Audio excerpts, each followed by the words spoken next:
Known as the Renaissance City, is the capital and the most populated city of Rhode Island and one of the first cities established in the United States. Located in Providence County, it is the third largest city in New England. The city of Providence is geographically very compact, characteristic of eastern seaboard cities which developed prior to use of the automobile. It is among the most densely populated cities in the country. But Providence doesn't look and feel the same way today as it did 100 years ago. In the east side neighborhoods of College Hill and Fox Point, a significant number of early 20th century buildings remain standing, many of them restored as homes and businesses, as well as educational facilities operated by Brown University and Rhode Island School of Design. Most historic buildings are identified by signs in order to keep a part of history alive. Even an old trolley tunnel, now used by the Rhode Island Public Transit Authority to carry passengers quickly from downtown to shop-lined Thayer Street, has the year 1914 engraved at its entrance to forever commemorate the year it opened. Ask someone about any of the city's rich history and you will probably get a quick response. But even though most history is well kept and the city's population is at least slightly educated about it, there is still a lot that has been forgotten. Ask someone about the other East Side Tunnel and you'll likely get a confused look. Whether or not it's well known around Providence now, the East Side Railroad Tunnel was the talk of the town in its day, as it played an important role in the transportation boom of the early 20th century. In an era where train travel was at its peak, the tunnel provided a direct connection from the center of Providence to nearby cities of Bristol, Rhode Island, and Fall River, Massachusetts. The tracks ran from downtown's Union Station and entered the tunnel near Benefit and Angel Streets. They traveled 5,080 feet under the city, exited through the east portal at Gano and Amy Streets, and crossed the Seekonk River. Planning for the tunnel began in 1903, and 5 years later opened with 2 sets of tracks, both electrified for the heavy electric passenger trains which ran for 31 years. In 1934, the electrification was removed and the route became primarily used by freight trains. About 20 years later, due to the dwindling frequency of the trains, the southern track was removed.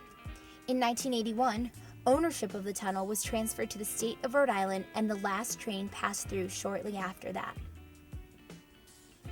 For a little over a decade, the tunnel went unused, except for the occasional shelter for petty criminals, college parties, or emerging artists who spray painted the walls. More and more, it became a party venue where students lit torches and fires, played music, and got drunk, all just harmless fun in the tunnel beneath the college town.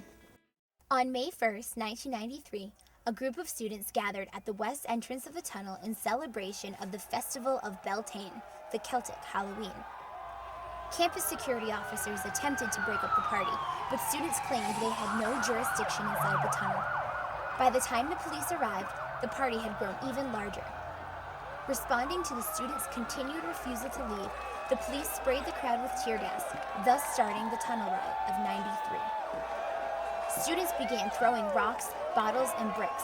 Police linked arms in riot formation and advanced through the tunnel toward the group. A squad car was demolished. Many students were hurt and 7 officers suffered serious injuries. The following day, the Providence Journal reported that police had found evidence of satanic rituals and the urban legends of the tunnel began. In response, the city soon after covered the entrances with corrugated steel with small doors at each end. Locking the doors wasn't enough though, and those who were determined to get in would always find a way. Finally, men from a security firm armed with searchlights and guns swept the tunnel one last time, and the doors were permanently welded shut. Locked inside were pallets, blankets, and pieces of clothing, old drum sets, car rims, and beer cans, and all the history from the past 90 years. Some say a secret trapdoor exists.